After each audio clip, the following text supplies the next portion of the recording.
పెట్టుబడిలో నెలకు 50,000 నుండి 10 లక్షలు సంపాదించాలనుకుంటున్నారా? ఈ వెబినార్ లో జాయిన్ అవ్వండి. నమస్తే రామ్ సార్. నమస్తే అండి. క్యాలిక్యులేటెడ్ లైఫ్ అని కొంతమంది చెప్తూ ఉంటుంటారు. మన దగ్గరికి ఎవరైనా కౌన్సిలింగ్కి వచ్చినప్పుడు కూడా పార్ట్నర్స్ ఎప్పుడైతే ఉంటూ ఉంటారో ఒకరి మీద కంప్లైంట్ మనం చూస్తూ ఉంటాం. అంటే అది పెయిన్ రూపంలో కన్వే చేస్తూ ఉంటుంటారు. ఏది చేసినా ఒక క్యాలిక్యులేషన్లోనే ఉంటుంది. క్యాలెండర్లో పలానా డేట్ అప్పుడు అది చేయాలి అన్నప్పుడు అట్టే వెళ్తుంది తప్ప యువతల ఎమోషన్ని క్యాచ్ చేయరు. అది చాలా పెయిన్ అనిపిస్తుంది. ఒక ఎమోషన్స్ కనెక్షన్స్ లేకుండా క్యాలిక్యులేటెడ్ లైఫ్ ఉన్నప్పుడు ఎలా సస్టైన్ అవ్వాలి రిలేషన్షిప్లో అని అడుగుతూ ఉంటారు. ఇది ఈ మధ్య కాలంలో మెకానికల్ లైఫ్ అని మనం మాట్లాడుతున్నాం. ఏ విధంగా చూడాలంటారు దీన్ని? క్యాల్కులేషన్ అంటే లెక్కాచారం అని, లెక్క ప్రకారం అని. లెక్కల్లో క్యాల్కులేషన్ బాగుంటుంది కానీ లైఫ్లో క్యాల్కులేషనే ప్రాబ్లం. క్యాల్కులేటెడ్ లైఫ్ కొంతవరకు మంచిదే, కొంత డిసిప్లైన్ తీసుకురావడానికి క్యాల్కులేటెడ్ లైఫ్ క్యాల్కులేటెడ్ కాకూడదు. సో ఎవ్రీ ట్రాన్సాక్షన్ కపుల్ మధ్య, ఎవరైనా సరే కుటుంబ సభ్యుల మధ్య మీ ప్రతి బిహేవియర్ క్యాల్కులేట్గా మారింది అనుకోండి, దాన్ని మనం మెకానికల్ అంటాం. అంటే ఏది ఎప్పుడు చేయాలో నిర్ణయించి అది అప్పుడే జరగాలి, అందరూ దానికి సహకరించాలి, ప్రతి ఒక్కరూ దానికి సమ్మతించాలి, అది అలాగే జరగాలి. జరగకపోతే ఇమ్మీడియట్గా వాళ్ళు ఎమోషనల్ రియాక్షన్ ఉంటుంది. ఈ క్యాల్కులేటెడ్ బిహేవియర్ అనేది ఏదైతే మనం అంటున్నామో, ఈ బిహేవియర్లో ఎక్కడ ఎమోషనల్ కనెక్షన్ ఉండదు, ఓన్లీ ట్రాన్సాక్షనల్ కనెక్షన్ ఉంటుంది. ఇవాళ మీరు ఏం తింటారు డిన్నర్కి అని అడిగితే అది ఫిక్స్డ్. ఒక నెల రోజులుగా నేను అడిగిన ప్రతిసారి ఇదే సమాధానం వస్తుంటే నెల రోజుల తర్వాత కూడా అడిగే భార్య ఉంటుందా? అడగరు. మెల్లిమెల్లిగా మీ క్యాల్కులేటెడ్ బిహేవియర్ అర్థమయ్యే కొద్దీ మీరు ఎక్కడ ఎలా ప్రవర్తిస్తారు, ఏ నిర్ణయం తీసుకుంటారు, ఎంత క్యాల్కులేటెడ్గా ఉంటారు, అందరినీ అదే క్యాల్కులేషన్లో ఎక్స్పెక్ట్ చేస్తారని తెలిసినప్పుడు యువర్ ఎమోషనల్ కమ్యూనికేషన్ బాగా గ్యాప్ వస్తుంది. ఇక మిమ్మల్ని అడగాల్సిన అవసరం లేకుండా నేను ఏ నిర్ణయాలు తీసుకోవాలో, ఏ పనులు చేయాలో ఇవన్నీ చేస్తుంటాను.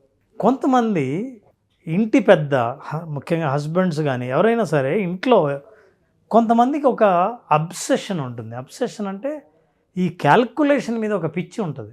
ఈరోజు ఇది చెయ్యాలంటే అదే చెయ్యాలి. వంటలో మీరు వంట చేసిన కూరలో ఏం కలిపావు అని నేను చెప్పానో అవే కలిపి ఉండాలి. ఏది వద్దని చెప్పానో అది అసలు ఉండకూడదు. మీరు ఏది ఆరోగ్యానికి మంచిదని నమ్మారో అది అవతల వాళ్ళ చేత పాటింపజేయనియాలి. సో ఇవన్నీ ఎట్లా ఉంటుందంటే ఎమోషన్ ఎప్పుడైతే మిస్ అవుతుందో ఒరిజినల్ ఫీలింగ్స్ని షేర్ చేసుకునే అవకాశం అస్సలు ఉండదు. ఎగ్జాక్ట్లీ. ఇప్పుడు నా అభిప్రాయం వేరే ఉంది, చెప్పినా వినరు. You are highly calculated. మీ క్యాల్కులేషన్తో నేను గొడవ పడే కంటే కాంప్రమైజ్ అవ్వడమే మంచిది అన్నప్పుడు, కామ్గా ఉండడం మంచిది అనుకుంటూ ఉంటారు. మంచిది అనుకున్నప్పుడు ఏమవుతుంది, మీ మనోభావాలు, మీరు నిజంగా ఇష్టపడిన విషయాలు చెబుదామనుకున్నా సరే ఏమాత్రం ఆసక్తి లేకుండా ఇంట్లో మీ భావాల్ని కూడా చెప్పకుండా ఉంటారు.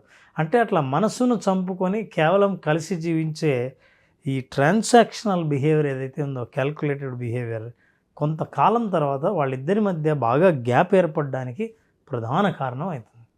అంటే మీరు you are not open. For example ఒక ఇన్సిడెంట్ చెప్తాను. ఫ్యామిలీ అందరూ ఎక్కడికో పిక్నిక్ వెళ్దాం అనుకున్నారు. ఎన్ని గంటలకు స్టార్ట్ అవ్వాలి? మీరందరూ రెడీ అయిపోయి ఎగ్జాక్ట్లీ మనం 6 o'clock స్టార్ట్ అవ్వాలి. మీరు ఏం చేస్తారో తెలియదు. ఇంట్లో కుటుంబ సభ్యులందరూ 6ంటికి రెడీ అయిపోయి కారులో కూర్చోవాలి. ఇప్పుడు ఇది ఇల్లు, లేట్ అవుతూ ఉంటుంది. ఒక్కొక్కసారి ఎవరి చేతుల్లో లేకుండా ఆలస్యం అవుతుంది. నిద్ర లేవాలనుకున్న టైంలో పొద్దున లేటుగా లేవచ్చు. 6కు ఉండాలంటే ఉండాల్సిందే. ప్రెషర్ సార్ అది. ఈ ప్రెషర్లో అందరిని చివరికి సరే ఇంత ఎందుకు గొడవ ఊరికి అని మొత్తం కుటుంబ సభ్యులందరూ రెడీ అయిపోయి కూర్చుంటారు. బాగా సగం దూరం వెళ్ళిన తర్వాత ఈయన హడావిడిలో ముఖ్యమైనది ఏదో ఇంట్లో మర్చిపోయి ఇంటికి వస్తారు. ఇప్పుడు అక్కడ బహిరంగంగా గొడవ అవుతుంది. ఎందుకు మర్చిపోయావని ఈయన, నువ్వెందుకు తొందర పెట్టావు, నేను అన్నీ చాలా పద్ధతి ప్రకారం తెచ్చేదాన్ని నేను మర్చిపోయానని ఇప్పుడు భర్త మీద నీ వల్లే మర్చిపోయాను అని. ఈ గొడవ అంతా ఒకవేళ పిల్లలు ఉంటే పిల్లలందరూ చూస్తుంటారు. ఇంత ఎమోషనల్గా వీళ్ళిద్దరు మాట్లాడుకోవడం చూస్తే, అంటే ప్రేమ తప్ప లాజిక్ ఎక్కువ పనిచేస్తే క్యాల్కులేటెడ్ బిహేవియర్ సమస్యలను సృష్టిస్తుంది. ఒకవేళ ప్రేమ ఉందనుకోండి, ఇదే సిచ్యువేషన్లో అందరం 6ంటికి వెళ్దామని, అందరూ 6ంటికి వెళ్తుంటే సరదాగానే అరే తొందరగా లేవండి, లేట్ అవుతుంది, నీకేమైనా హెల్ప్ చేయాలా, వీలైనంత వరకు. సో అందరూ ప్రయత్నించి తొందరగా స్టార్ట్ అవుదామని బయలుదేరితే 6:30 అయింది అనుకోండి. అప్పుడు సరదాగా హస్బెండ్ అంటాడు, నేను యాక్చువల్గా 7కి బయలుదేరదాం అనుకున్నా, మీకు 6కి చెప్తే అందరు రెడీ అవుతారు, అరే మీరు హాఫ్ అన్ అవర్ ముందే రెడీ అయ్యారే అని. ఎంత సరదా అయిన విశేషం అది. అట్లాగే మీరు ఏదైనా ఇంట్లో వంట విషయంలో కానీ, ఏదైనా ఒక పని విషయంలో కానీ, ఒక నిర్ణయం విషయంలో కానీ, ఒక ఎకానమీ విషయంలో కానీ, ఏ డేట్లో ఏ రోజు ఏ పని చేయాలనుకునే విషయంలో కానీ కొంత ఫ్లెక్సిబిలిటీ ఉండడం అంటే అర్థం ఏంటంటే అవతల వాళ్ళకున్న ఫ్రీడమ్ని ఉపయోగించుకునే అవకాశం ఇవ్వడం అని అర్థం. పర్వాలేదు, నేను ఇలా అనుకుంటున్నాను, నువ్వు సహకరిస్తే చాలా మంచిది, కలిసి చేస్తే ఈ ప్రయోజనాలు ఉంటాయి అని మీరు కాస్త మీ మనసును విప్పి మాట్లాడితే అవతల వాళ్ళు కూడా అర్థం చేసుకుంటే సహకరించే అవకాశం ఉంది. మీరు ఎందుకంటారో తెలీదు, ఫిక్స్డ్ ఒపీనియన్స్ ఉంటాయి, ఫిక్స్డ్ మాటలు ఉంటాయి. ఇక మీరు ఏం మాట్లాడినా మీ దగ్గర ఏం ఆన్సర్ వస్తుందో నాకు ముందే తెలుసు, కాబట్టి మాట్లాడాల్సిన అవసరం లేదు. కమ్యూనికేషన్ గ్యాప్ వస్తుంది. రిలేషన్షిప్లో ఇది ఒక పెద్ద గ్యాప్ రావడానికి ప్రధాన కారణం మిస్అండర్స్టాండింగ్ కూడా అవకాశం. ఎందుకంటే ఈ క్యాల్కులేటెడ్ వాళ్ళకు ఒక తప్పు కూడా చేస్తుంటారు.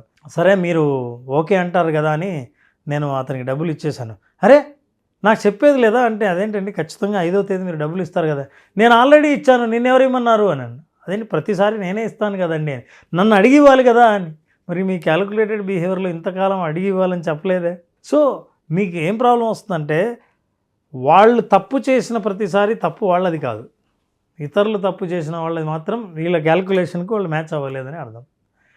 సో రిలేషన్షిప్లో ఉండాల్సింది ఏంటంటే emotion minus communication is a transaction.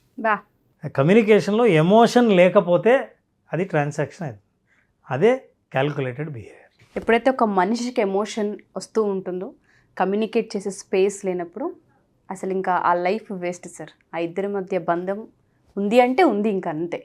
అక్కడ ఏ కనెక్షన్ మనకు కనిపించదు. చాలామంది వీటి వల్ల చాలా ట్రామాస్కి గురి అవుతూ ఉన్నారు. పాజిటివ్ ఎమోషన్స్ ఉండాలి, పాజిటివ్ ఎమోషన్స్ లేనప్పుడే ఫ్రీజ్డ్ మెకానికల్ అయిపోతుంది, కమ్యూనికేషన్ అయిపోతుంది.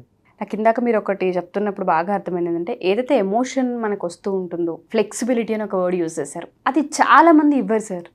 మనకు అనిపించింది చెప్పుకోవాలని, మనకు అనిపించింది ఒక సెలబ్రేషన్ చేసుకోవాలి అని, ఇద్దరు కలిసి కూర్చొని ఒక ఈవెంట్లా ఆర్గనైజ్ చేసుకోవాలని, ఇంటికి సంబంధించింది ఏదో ఫీల్ అవ్వాలనుకున్నప్పుడు ఒక మనిషికి ఉన్నప్పుడు ఇంకొక మనిషి దానికి సహకరించకపోతే, దాని ఒక క్యాలిక్యులేషన్లో పలానా మంత్లో పలానా రోజు మాత్రమే మనది అని ఒక క్యాలిక్యులేషన్ పెడితే, వాళ్ళు పెట్టిన టైంకి ఎమోషన్ రావాలి అంటే అసలు అది అక్కడ ఉంది మనిషి, అది టాయ్ ఏం కాదు. చాలా మందికి ఈ ప్రాబ్లం ఉంటూ ఉంటుంది.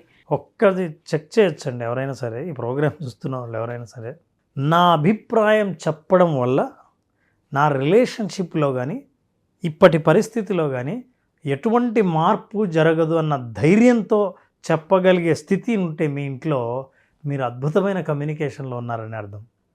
నేను ఏ విషయం చెప్తే, ఏ అభిప్రాయం చెప్తే ఏ గొడవలు అవుతాయో అని చెప్పాలనుకున్న విషయాన్ని చెప్పడం ప్రతిసారి మానేస్తుంటారో అక్కడ మీకు క్యాలిక్యులేటెడ్ బిహేవియర్స్, మెకానికల్ ట్రాన్సాక్షన్స్ ఉన్నాయని అర్థం. విజువలైజేషన్ ప్రాక్టీస్లోనే చాలామంది అడ్వాన్స్ అడుగుతూ ఉన్నారు. సో అడ్వాన్స్ క్లాస్ ఎప్పుడంటే అవకాశం ఉంటుంది? నారాజ్ September 23rd advance session start చేస్తున్నాం. September 23rd advance session attend అయ్యే వాళ్ళకి మనం 5 సెన్సెస్ గురించి చాలా అద్భుతంగా చాలా ఎపిసోడ్స్ చేసాం. మనం బేసిక్ సెషన్లో కూడా మాట్లాడాం. అయితే ఆ సెన్స్ యొక్క పవర్ని ఎట్లా పెంచాలి, సో లైఫ్ని నిజంగా జీవించాలంటే ఈ 5 సెన్సెస్ నుంచే మనం ఎంజాయ్ చేస్తాం. సో ఎవ్రీ సెన్స్లో ఎప్పుడైతే పవర్ పెరిగిందో యువర్ సెన్సిటివిటీ పెరుగుతుంది. అంటే ప్రతి చిన్న చేంజ్ని అబ్జర్వ్ చేసి అండర్స్టాండ్ చేసుకుని అబ్జార్బ్ చేసుకునే అవకాశం ఉంటుంది అడ్వాన్స్ సెషన్లో.